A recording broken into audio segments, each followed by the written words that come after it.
Hey guys, my name is Alex Sabatino, and I'm a sophomore at Coleman College in Williamsport, Pennsylvania. Today, I'm going to talk to you about how intervals are related by inversion, and I'm also going to give you some ways that you can identify intervals by their inversions. To do this, obviously you need to know how to invert intervals. I'm going to show you how to do that today. There are two shorthand terms that you need to know. 8VA means to go up an octave, and 8VB means to go down an octave. Now, the first thing that you need to be able to do is identify the interval that you are going to be inverting. Here, let's try one on our own. You should have gotten a major sixth. The next thing that you need to be able to do is bring either the top note of the interval down an octave or the bottom note of the interval up an octave. That will look like one of these. The last thing that you need to be able to do is identify the interval that you have just created. This is the inversion. You should have gotten a minor third. Here, let's try two on our own. For the first one, you should have gotten a major third, and then inverted that, like this, to get a minor sixth.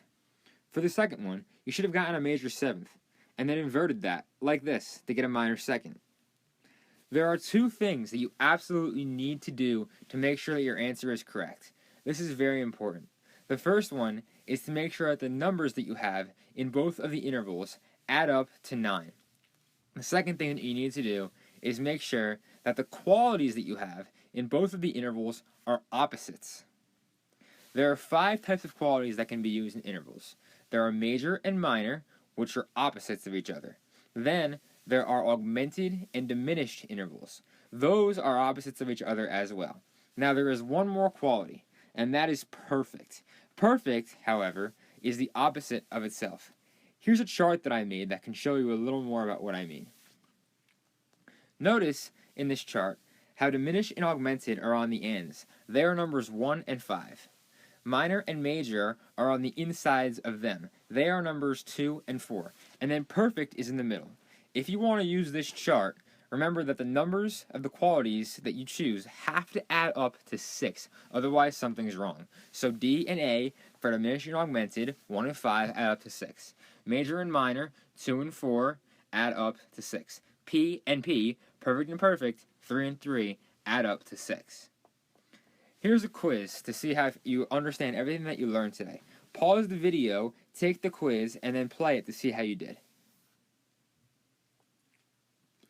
For the first one, you should have gotten a perfect fourth, and then inverted that to a perfect fifth. For the second one, you should have gotten a diminished fifth, then inverted that to an augmented fourth.